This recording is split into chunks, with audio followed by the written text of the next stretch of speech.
Inter Radio. 45 minutos han pasado de la hora 18 en toda 17, bien digo, 45 de las 17 en toda la República Argentina, y es un placer enorme tener la posibilidad de dialogar con un abogado, escritor, conferencista y biógrafo del presidente Javier Milei. Hace mucho que no dialogo con él, y es nada más ni nada menos que Nicolás Márquez, a quien le damos la bienvenida a continuación. ¿Cómo estás, Nicolás? Silvio Sacomani y Nicolás Naves te saludamos. Hola Silvio y Nicolás, ¿y cómo voy a estar con una presentación tan desmesuradamente elogiosa? Pero ¿cómo? ¿Por qué? No, porque Pero... con semejante presentación ustedes me encuentran con el ego inflamado. Así que muchas gracias. Bueno, vos fuiste, yo te diría, y sin temor a equivocarme, el primero que comenzó a dar la batalla cultural. Has publicado, allá por el 2004, si mal no recuerdo, sí. Y has publicado un libro llamado El Libro Negro de la Nueva Izquierda. Comentanos cómo nace en vos precisamente el deseo y la voluntad de comenzar a dar esta batalla cultural que hoy por hoy, ¿sí?, ha impactado, ha repercutido y se ha replicado fuertemente, fundamentalmente en la juventud, que a su vez, e increíblemente, los jóvenes han convencido a raíz de la misma a sus padres de lo que aconteció en la Argentina y cómo se podía modificar ese rumbo.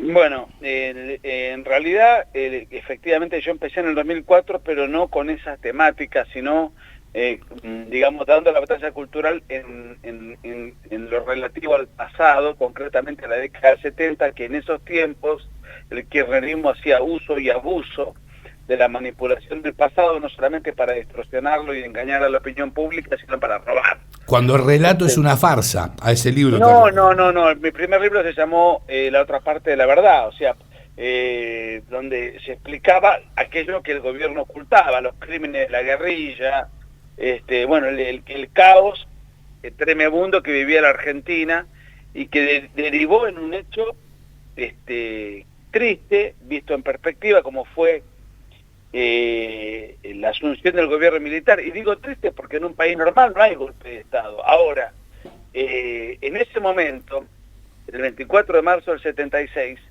todos los partidos políticos, todos los medios de comunicación, los sindicatos, la iglesia y la población en su unánime conjunto lo apoyaron. Sí, entre otras cosas porque el gobierno peronista de Isabel Perón y López Rega era una cosa propia de una película tenebrosa, era un tren fantasma. Entonces, también es necesario poner en contexto y poner el consenso que hubo. Bueno, entonces el libro se llamó La otra parte de la verdad. Yo era un ignoto abogadito recién recibido, no tenía ni 30 años, no tenía ninguna experiencia en la materia, ni en los medios, ni contactos, no había redes, no era nadie, pero fue el libro más vendido del año, en Argentina.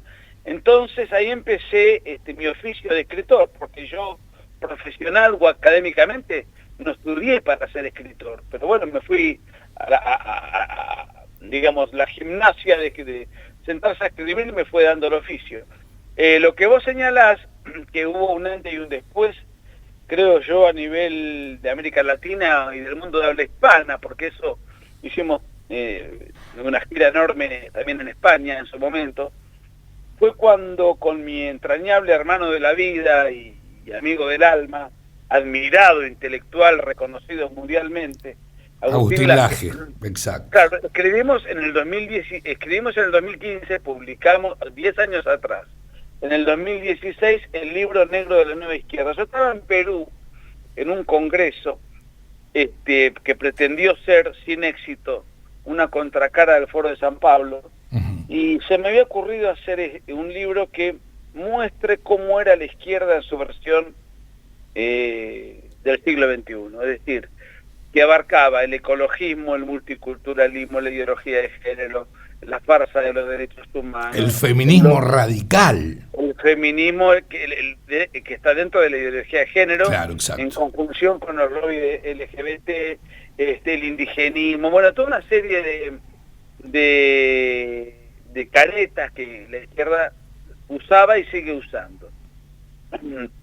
Lo llamo Agustín desde Lima. Agustín se entusiasmó mucho. Agustín tenía que viajar a Estados Unidos por cuestiones laborales, y cuando digo por cuestiones laborales es para explicar nuestra situación de desventaja total. Agustín viajaba a Estados Unidos para trabajar en el más bajo rango, en hoteles de lujo, pero haciendo actividades de limpieza y actividades muy sencillas, para ganarse unos dólares, para ahorrar y financiar sus estudios. Estaba estudiando ciencia política y para perfeccionar el inglés. O sea, con ese nivel de esfuerzo personal militante se hizo ese libro. Y mientras él estaba allá y yo en Argentina, decidimos poner manos a la obra. ¿Con qué íbamos a comenzar? Bueno, digamos, el primer capítulo tiene que abarcar la ideología de género. Ahora bien, la ideología de género es un asunto tan complejo que cuando nos quisimos dar cuenta era imposible dedicarle un capítulo que iba a tener 300 páginas. Eso no es un capítulo, es un libro. Claro. Claro, entonces dijimos, y después viene el ecologismo, y después viene el indigenismo, y después viene... No hay forma. Tenemos que hacer un libro de 2000 páginas, no existe. 5 tomos, no hay forma. Entonces cambiamos el espíritu del proyecto inicial y dijimos, hagamos un libro únicamente abocado a este tema. Luego podemos hacer otros libros con temas complementarios, promesa que hicimos explícita en el libro que nunca cumplimos porque los caminos se bifurcaron, él se fue a estudiar al exterior, tuvo sus propuestas y sus proyectos, yo tuve otras cosas. Bueno, la batalla cultural siguió intacta, pero digamos, esa pretensión no se dio. No importa. El libro, sin quererlo, hicimos en Argentina 1000 ejemplares, que los financiamos nosotros. O sea, con la ayuda de gente. O sea, era una militancia donde, perdónenme la expresión vulgar, o popular, pero era puramente y sin exagerar transpirar la camiseta. Hicimos una modesta gira por Argentina con auditorios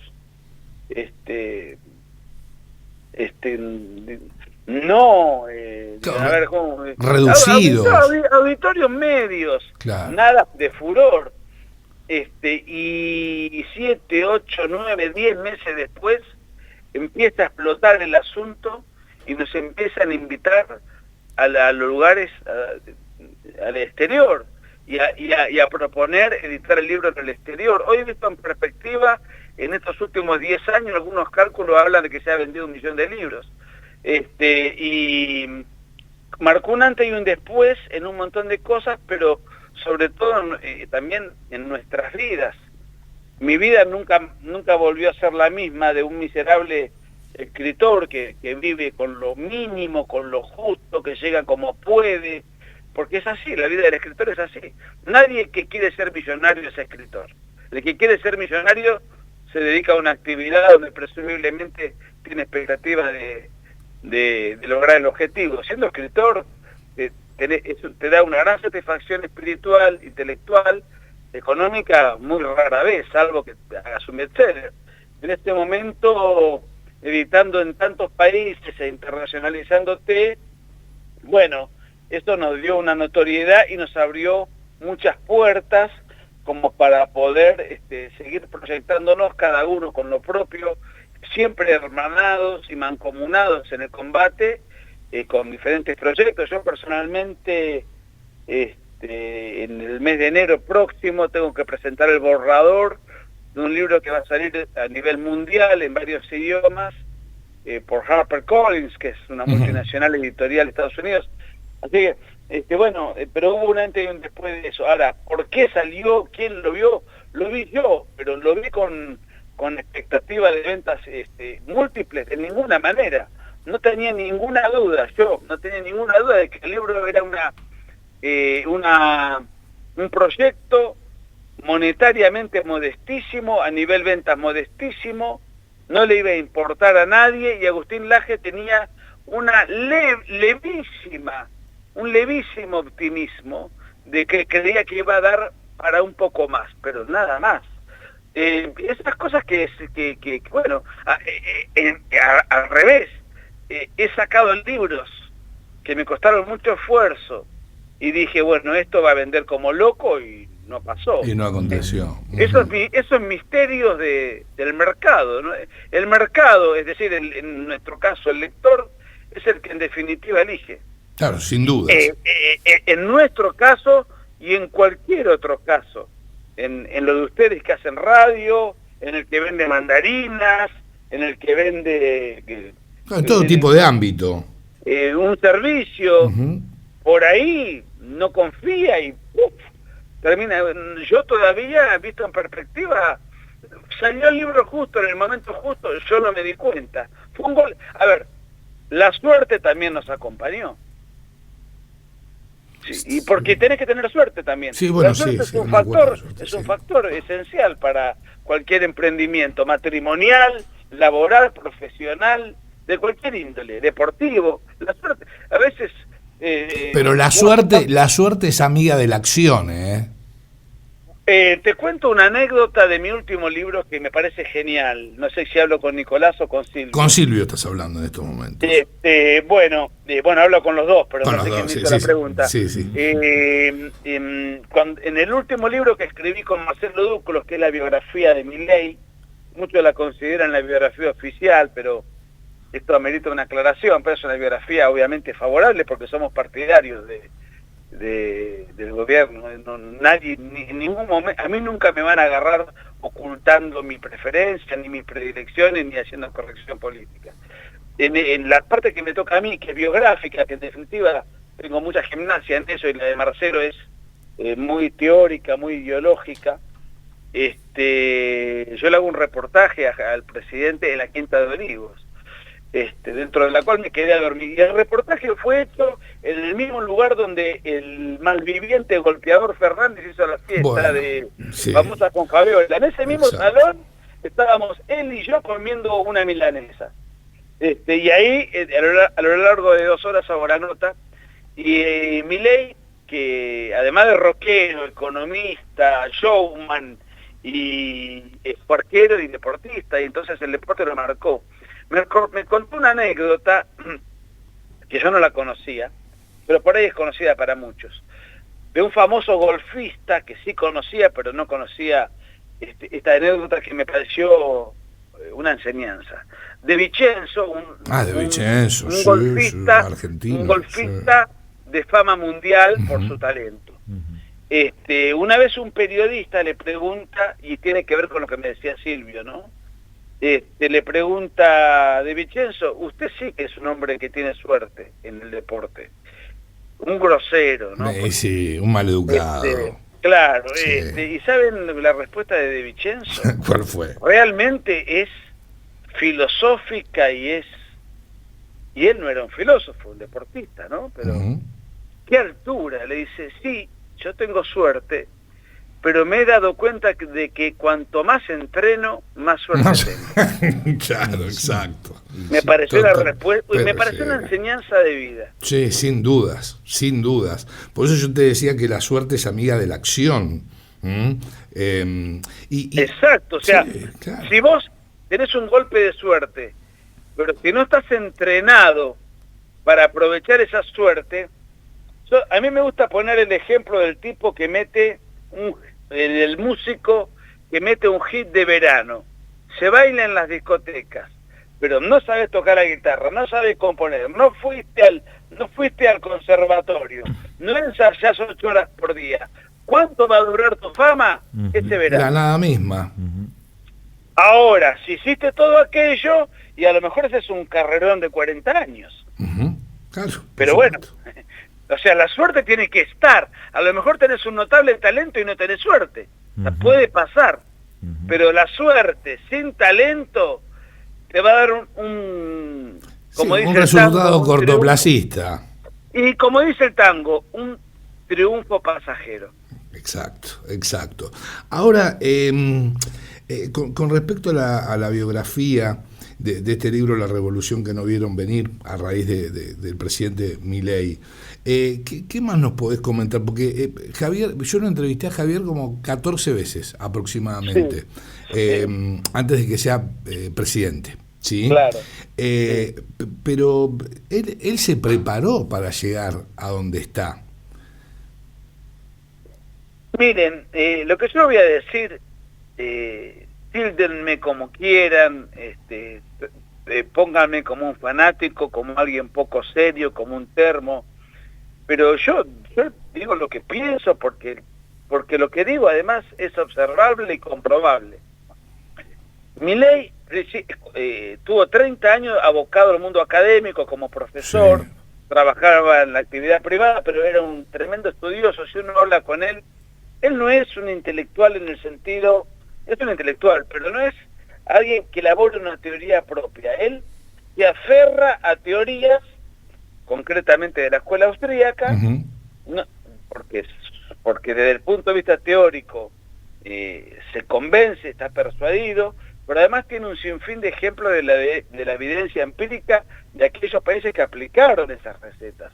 No es que él está ensayando con la Argentina y a lo mejor funciona.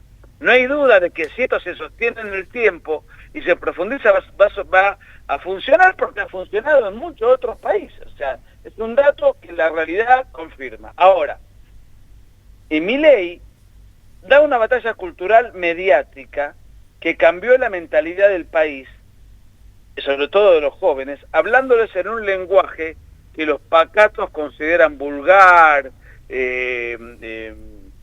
soez, todo lo que vos quieras, pero cambió una mentalidad, ganó una batalla cultural, encabezó una batalla cultural, porque todos, muchos aportamos a eso, pero ninguna duda cabe de que Milei fue el alma mater de todo este cambio. Ahora, Por eso te digo que se vino preparando, ¿no es cierto? estaba preparado, pero además estaba tremendamente convencido, Convencido, sí.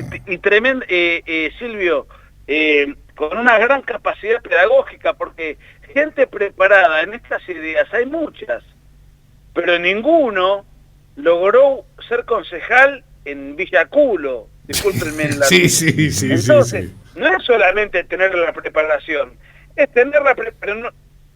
No se trata de tener la preparación para dar una cátedra universitaria o hablar en una fundación liberal. Se trata de convencer al pibe que vende hamburguesas pedaleando en una bicicleta. Uh-huh. Uh-huh. Y eso lo generó Milei. Yo, que tengo 50 años, conocí estas ideas participando de espacios en donde los que adherían a este tipo de ideas, afines, no sé si iguales, eran clubes exclusivos, de apellidos tradicionales, de edad avanzada la mayoría de las personas, y minoritarios. Milei hizo todo al revés. Llegamos con estas ideas, por obra y gracia de Milei, a clases populares, el laburante, el trabajador, el hijo del peronista, masivamente, y se me olvidaba algún dato más, y de sectores, o sea, de sectores populares, y juveniles, que en general siempre se dijo que el joven era de izquierda.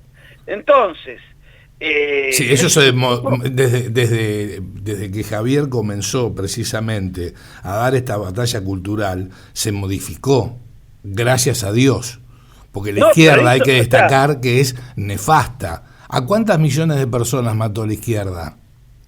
100 millones según Sí, el libro bueno. negro del comunismo, pero en el caso que nos ocupa, cambió todo paradigma, Exacto. llega al poder. Uh-huh.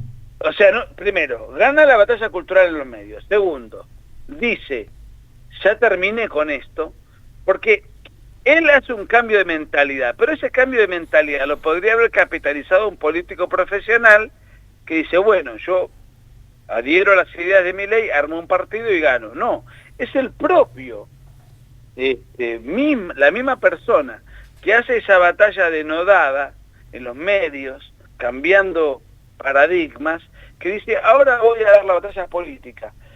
En el 2021 se postula como diputado meramente de Buenos Aires con un partido jurisdiccional y 2 años después es presidente de la Nación. Yo no conozco antecedente en la Argentina ni en el mundo de un fenómeno semejante. La misma persona. Siendo que la batalla cultural y la batalla por el poder político son muy distintas. Una es una batalla para persuadir argumentativamente. La otra es la batalla para juntar votos y llegar al poder. Sí, con el objeto de llenarse los bolsillos, no pensando en las próximas generaciones, sino pensando en las próximas elecciones, siempre. Absolutamente, pero son dos batallas tan distintas. Es como que si vos, a ver, Messi es un genio jugando al fútbol, sí, lo pongo a jugar al golf ahora, y capaz que el tipo no da pie con bola, no tiene por qué dar pie con bola, no tiene por qué ser talentoso en cada área. Y Milei salta de una disciplina a la otra y gana las dos. Y después de ganar las dos, viene otra más. Administrar un país con 30 y pico de diputados, 6 senadores, sin un gobernador, sin un intendente, contra el periodismo, la casta tradicional partidocrática, contra los gobernadores, contra los empresarios prebendarios, el sindicalismo, los piqueteros, un sinfín. Y el tipo logra enderezar el país con lo poco que tiene y muy posiblemente, todo indica que va a ser así, ganar las elecciones nacionales de medio término habiendo hecho un ajuste que a la gente le fue muy dolorosa. Sí, no pero él lo anticipó, no bueno, nos mintió. Ese es otro rasgo revolucionario. Que un político lo reconoció Máximo Kirchner. No lo pongo como referencia. No, bajo ningún punto de vista, porque no lo es. Por supuesto, pero en un reportaje en Infobae, ¿qué opina de Milei? Estoy en las antípodas, no lo quiero, no me gusta, esto, aquello, lo otro, pero está cumpliendo con lo que dijo. Lo cual, para los cánones argentinos, es una extrañeza. Alguien diría, bueno, es lo que corresponde. Sí, pero nunca había acontecido. Claro, para la Argentina es una notable originalidad. Claro. Bueno, y ahora, y además le está yendo bien. Y va a revalidar todo esto de manera positiva y triunfante en octubre. Pero ojo, no hay que darse por ganador, los que sentimos que esto hay que apoyarlo, tenemos que persuadir, fiscalizar, hacer todo lo que podamos. Participar, hacernos cargos también de este cambio que está viviendo la Argentina. Y la única forma de hacerlo es participando. Bueno, me acuerdo de un colega tuyo, sumamente famoso, que fue Bernardo Neustadt, sí, que decía, tenemos que dejar de ser habitantes para ser ciudadanos. Claro. Hay una diferencia, el Total. habitante es un sujeto pasivo que mira los acontecimientos sin ninguna bueno, en fin, simplemente es un observador. Y el ciudadano es aquel que se moviliza, peticiona, persuade, participa, bueno. Que se compromete. El ciudadano es un tipo comprometido. El habitante es un mero espectador. Exactamente. Bien, Milei no tiene gobernadores, sindicatos, un congreso numeroso. ¿Con quién tiene que gobernar Milei? Con el pueblo. Entonces, ¿cuál es la función de ese pueblo? Militar, fiscalizar, votarlo, y eso va a repercutir para que él se sienta respaldado por la opinión pública y respaldado políticamente, porque eso después se traslada a votos, y los votos se trasladan, por ejemplo, en el caso de las elecciones venideras, en un congreso que no lo vuelva loco, que no esté permanentemente amenazándolo de juicio político, que no le esté metiendo leyes que destruyan el plan económico, que no le hagan peligrar los vetos. Bueno, con esto tuvo que convivir. Esa es la idea de la oposición, destruir al gobierno de Milei sin pensar siquiera, sin tener presente que si destruyen al gobierno de Milei, están destruyendo al país todo. Pero Silvio, ya lo destruyeron. Bueno, sí. Es decir, ahora lo que pretenden conservar es sus privilegios y su supervivencia. Tengamos en cuenta que Milei en tiempo récord destruyó al radicalismo que hoy mide, según encuesta que salió en Clarín, creo que hoy, el 0,3% a nivel nacional. El trotskismo tiene más votos. El PRO o se extingue o hace alianza con la Libertad Avanza como furgón de cola humillante. Se lo merecen, ¿eh? Y el peronismo muy golpeado, que no logra superar un 30%, cuando históricamente como mínimo sacaban el 40%. Entonces, el peronismo obviamente es un peligro y es el gran enemigo a derrotar, pero es un partido históricamente de masas.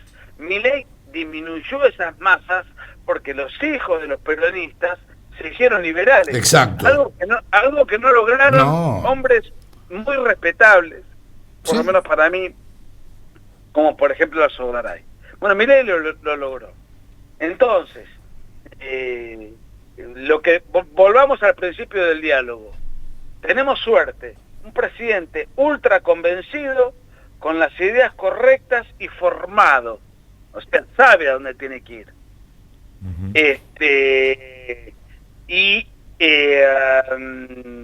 Bueno, nosotros como ciudadanos tenemos que poner nuestro granito de arena. Y después también tiene suerte Milei, y ahí viene el otro factor que también tiene que ver con lo que hablábamos hoy. ¿Por qué tiene suerte? Y porque del lado de enfrente tiene a Kicillof, Cristina Presa, Massa, Máximo Kirchner, Grabois, y la verdad que con esos muchachos tenés suerte, porque no es que te estás enfrentando a nuevos dirigentes, inteligentes, innovativos, que vos podés coincidir o no, pero son rivales respetables.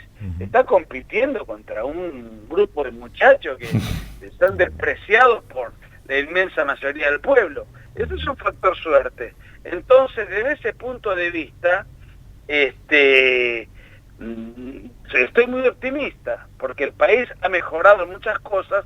Hay mucha gente que la pasa muy mal, no por culpa de él, pero también eso es cierto. Bueno, pero ¿de dónde venimos? ¿De dónde venimos? Bueno, sí, pero hay que explicarlo, Silvio, hay que explicarlo.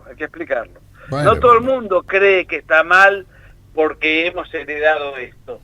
Hay gente que dinamitaron la Argentina, la dinamitaron, no dejaron dinamita con la mecha prendida, directamente estalló todo por los aires. Yo permitíme ser más exagerado que vos, me gustó el ejemplo, pero ya que hablamos de explosivos te diría, no lo dinamitaron, le pusieron una bomba atómica. Sí, sin duda. Nicolás te va a consultar Nico Naves a continuación. ¿Cómo andamos, Nicolás? A disposición. Hola, Nicolás. Mira, tocayo y todo, ¿eh? Tocayo. Sí, exactamente.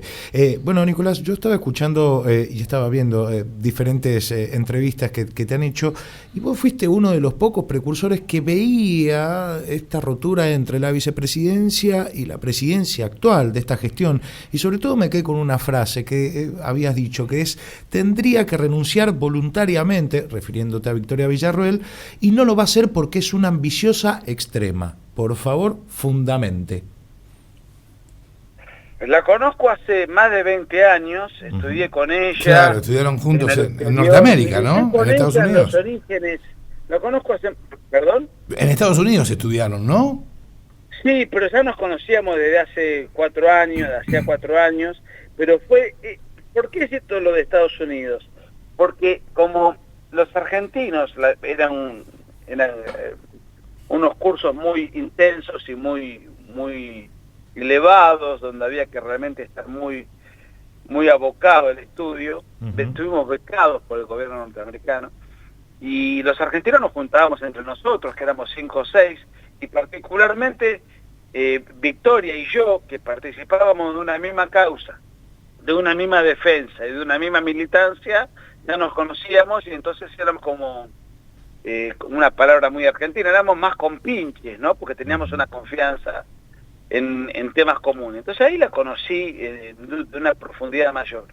Y bueno, pero de todas maneras, lo que yo opino sobre Victoria Villarruel es absolutamente coincidente con toda la gente que conoce a Victoria Villarruel desde siempre. Entonces, es una mujer que siempre tuvo una angurria, un afán por trepar, una ambición desmesurada. A ver, las ambiciones son absolutamente legítimas. Todos tenemos... No así la codicia. Me parece que en este caso hubo codicia, no ambición. Bueno, es una muy buena observación. Yo son muy buen. Te voy a robar el concepto. Bueno, dale. Te lo regalo. Te diría lo siguiente. Yo creo que hay códigos. Yo puedo tener ambiciones. Si yo, supongamos, vamos a poner un ejemplo de laboratorio. Dale. Yo me voy a vivir a la provincia de Neuquén, pongo un programa de radio para competir con vos. Sí. Entonces, ¿qué trato de ofrecer? Un programa que sea más atractivo que el tuyo. Sin lugar a Ahora, dudas. Sí. Si yo manejo un lobby para reventarte los auspiciantes, te mando a amenazar, te mando a amedrentar, te hago todo un sinfín de zancadillas inmorales, bueno, una cosa es la ambición, otra cosa es serruchar pisos inmoralmente, traicionar, mentir, poner puñales por la espalda. Así se manejó siempre Victoria Villarruel. Bueno, nosotros entrevistamos a la periodista que llevó a cabo, que publicó el libro La biografía no autorizada de Victoria Villarruel. Bueno, pero esta periodista me entrevistó a mí. Sí. 3 horas, lo tengo grabado. Yo le di un sinfín de información muy pesada sobre ella, verificable, me hacía cargo, le dije, si es necesario citame, mencioname como fuente, no lo hizo. Y mucha gente que ella entrevistó, que yo conozco, y que le contó cosas que la exponen de una manera mucho peor que lo que sale en el libro, tampoco fue expuesto. Entonces ya me compré el libro, ni bien salió. Ah, mira, ese dato no lo teníamos bajo ningún punto de vista. Bueno, a ver, muchas cosas. Te pongo un ejemplo. Uno de los mecenas fundamentales de Victoria Villarruel fue Roberto Bravo, marino, que merece todo mi respeto, porque yo estoy totalmente en contra de la persecución militar y de la historia oficial. Es un hombre muy rico, vive en Miami, es un hombre grande, y por qué ha sido perseguido y se le han pedido extradiciones y qué sé yo. Bueno, él fue precisamente uno de los 3 custodios de la cárcel de Trelew de los sucesos de 1972, que la historia oficial se indica como un fusilamiento. Desde mi punto de vista fue un intento de fuga de presos, no importa eso. Ese fue el principal mecenas de Villarruel. Se lo conté, le di todos los detalles a la periodista, que de izquierda, y para el léxico izquierdizante es el fusilador de Trelew, que está todavía en Miami. Te pongo ese ejemplo, te puedo poner 100 más. 100 más, claro. En el libro ni figura. Le dije a la periodista, ¿y por qué no pusiste si yo te pasé toda la información? ¿Y qué Pero no para desacreditar. No, bajo ningún punto de vista. Yo tengo el deber moral de Claro. contar la verdad porque soy católico. La verdad es un dato objetivo que uno tiene que defender. Preguntar, ¿quién financió Victoria? Te estoy contando. ¿Por qué no pusiste eso? No, porque Victoria me dijo que eso no era cierto. ¿Y qué te va a decir? Ahora, yo te estoy dando todos los datos. No pero esa es una biografía no autorizada, además. Sí, bueno, pero Entonces... ¿sabes qué me consta? Es una biografía controlada. O sea, yo quiero hacer una biografía sobre Silvio, hago alguna crítica hasta ahí. Los aspectos que lo pueden desacreditar fuertemente, que me constan y puedo probar, no los pongo por alguna razón que desconozco. O sea, es una biografía controlada. Entonces, yo la biografía la leí hasta la mitad. Te digo la verdad, suelo terminar los libros siempre, pero la leí hasta la mitad porque no es una biografía. Y esto que te cuento no es una experiencia personal. La multiplicidad de personas que yo conozco, que brindaron su testimonio, porque conocen a Villarroel de primera mano, las partes realmente jugosas no están. Nicolás, ¿nos podrías volver a repetir, porque por ahí uno en la vorágine de tus declaraciones, y porque tenés un montón de información obviamente, pero qué rol tenía entonces Roberto Bravo linkeado a Victoria Villarroel? Era su mecenas, su principal mecenas, pero no está mal. Ser un mecenas por una causa que uno considera noble, que uno considera justa, y aportar para defender determinadas ideas, yo no condeno nada, ni lo condeno a Roberto Bravo, porque considero que como todo militar que combatió la guerrilla es un preso político, un perseguido político, ni condeno a Victoria Villarroel por haber recibido ese dinero para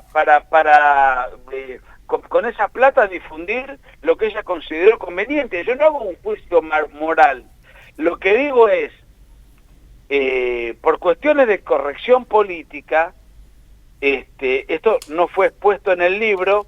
Cuando yo tengo la grabación del reportaje, no lo haría pública nunca, no fue puesto en el libro. No fue puesto, y yo además de eso, no es una simple afirmación personal, di todas las pruebas. Bueno, la biógrafa, por razones que desconozco, no lo quiso hacer. No quiso hacer ni eso, ni muchas otras cosas dichas por mí y por mucha otra gente que también se entrevistó. Por eso hablas de una biografía controlada. Sí, hace algunas críticas razonables, no graves desde el punto de vista de la corrección política, y de hecho grabé un video explicando que esto fue así y salió tapa de página 12. Nunca jamás desmentido por Victoria Villarroel. Y repito, yo soy un hombre de derecha, he escrito libros en defensa de la acción militar contra la guerrilla, o sea, no tengo nada que ocultar ni me escandalizo por ello, pero esto es verdad. Simplemente esto pasó, esto fue así durante muchos años. Entonces, se lo comento digo, bueno, para mucha gente podrá ser un escándalo, para mí no, pero no está en el libro. Ahora, eso sí, y muchas otras cosas. Sí. Entonces, ese libro yo no lo valoro, lamento que si se hace un trabajo sobre ella y se tiene testimonios fehacientes de gente que la conoce muy bien a ella, bueno, los aspectos que la exponen, no por mi solo testimonio, sino el de muchos amigos comunes que me dijeron lo mismo, lamentándolo, no están en el libro. Y bueno, ¿por qué razón? Sí. No lo sé. Ahora, haciendo referencia también a Victoria Villarroel, fuiste denunciado penalmente por ella. Ahora lo que te queremos consultar es cuáles fueron los hechos por los cuales se te acusa y cuáles los fundamentos de la querella. Con todo gusto les puedo mandar la producción, a tu producción, la denuncia. No tengo ningún problema. Pero yo publiqué la prueba que se efectúa contra mí, son 4 tweets. Que si querés te los leo, pero no quiero hacer aburrido esto. Pero en todo caso, lo que sí puede interesar es de qué se me acusa. Claro. A mí. ¿No? Está bien. Sí.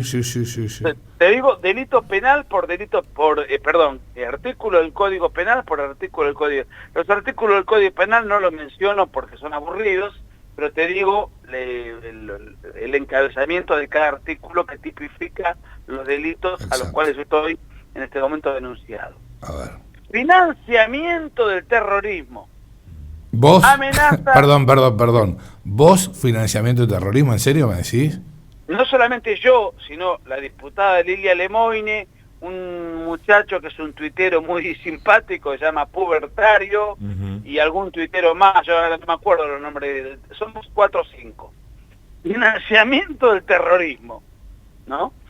amenaza, instigación a cometer delito, asociación ilícita, intimidación pública, apología al crimen, incitación a la violencia colectiva contra grupos y amenazas a las... Esto me sorprendió más que todo lo anterior. Amenazas a la seguridad de la navegación aérea. Yo me acabo de enterar de que era un tipo tan peligroso para el orden social. ¿Qué estabas en el Embraer con los 4 iraníes y con los venezolanos? Mirá, no me digas que lo piloteaste ese avión. Déjame darte una confesión pública. Mi máxima transgresión en 50 años, porque tengo 50 años, alguna vez que estuve apurado de llegar a algún lugar, debo ser sincero, es haber pasado un semáforo en rojo, o haberme excedido en alguna velocidad así en algún lugar alguna vez. Esas fueron mis máximas transgresiones en 50 años, en toda mi vida, porque todos alguna vez nos hemos robado un chupetín, incluso de niños. O sea, eso es todo mi prontuario. Pero me acabo de enterar de que soy una suerte de Bin Laden vernáculo.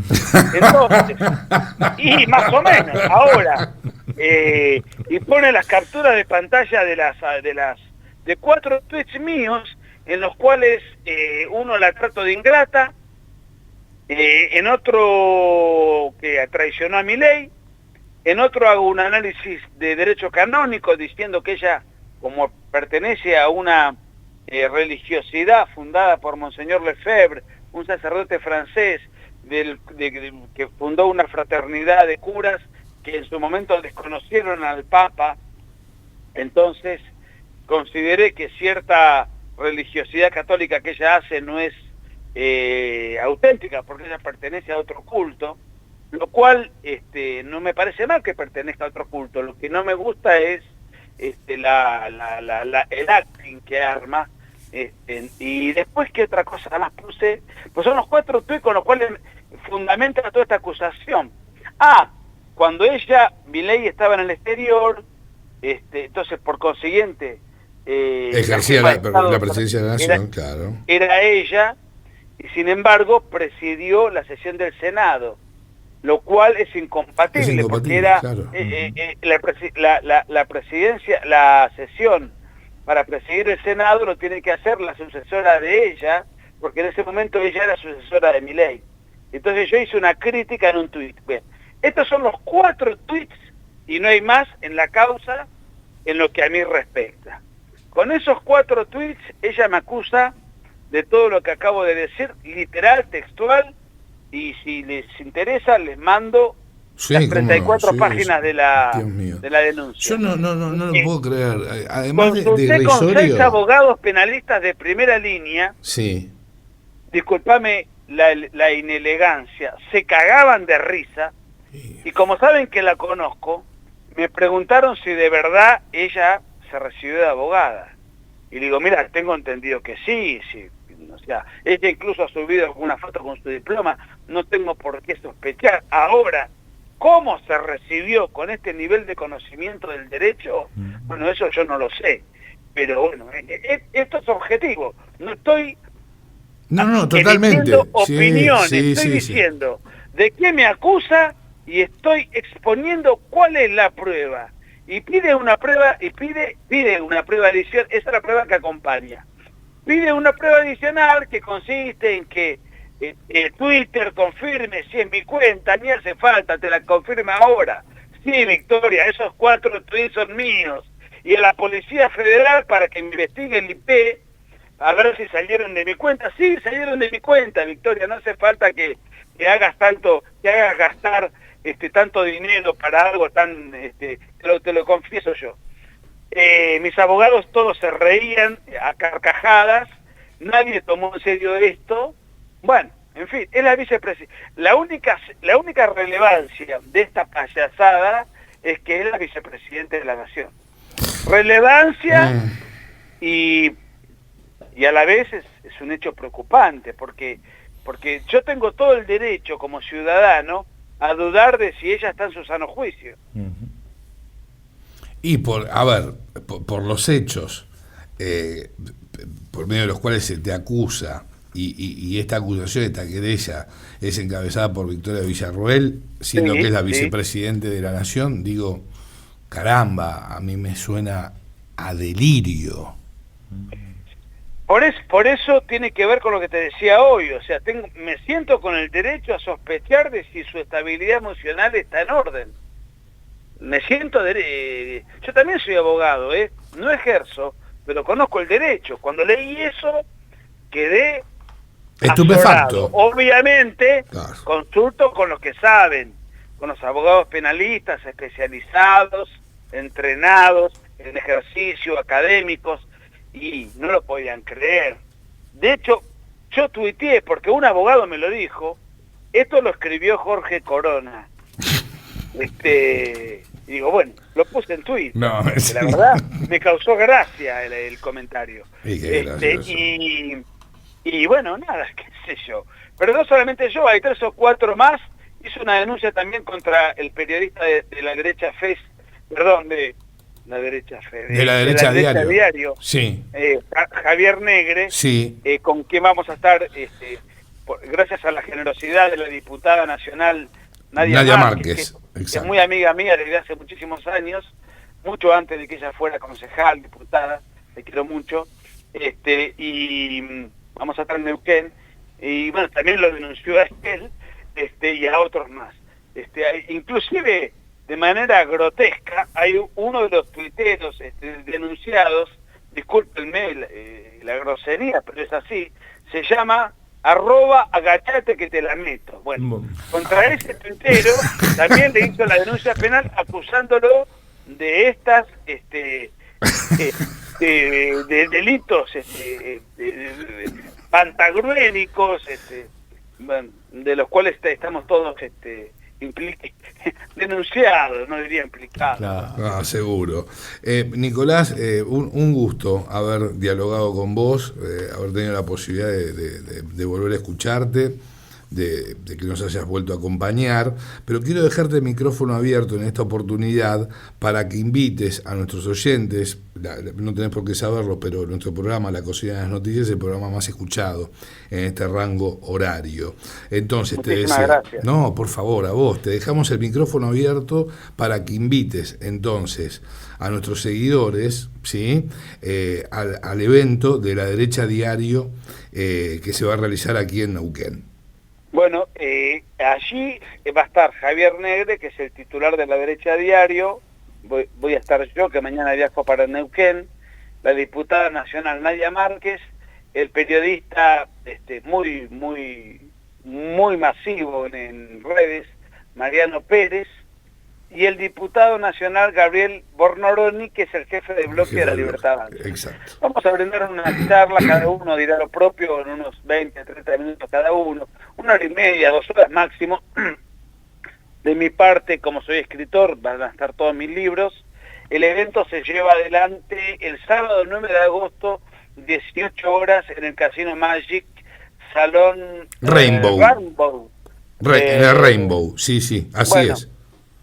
Que vaya todo el mundo, todos los que sientan afinidad y quieran estar y ser partícipes de esto, todos invitados. No sé, desconozco si hay que inscribirse o no, eso se organiza eso lo organizan los anfitriones, o vayan directamente, pero sí, a las 18 horas del 9 de agosto vamos a estar en este evento, y bueno, creo que con amigos, además, es muy agradable compartir eventos con amigos, con ideales comunes, y bueno, cada uno desde su perspectiva y desde su actividad dirá lo que tenga que decir. Yo creo que voy a hablar sobre todo de la batalla cultural. Y en función, bueno, ese será un poco mi rol. Tu rol así. Y después, bueno, el resto de los expositores tendrán su propio... tendrán que decir aquello que consideren conveniente en función de lo que les ocupa. Así que estoy muy feliz de ir a Neuquén. Hace muchos años que no voy a Neuquén.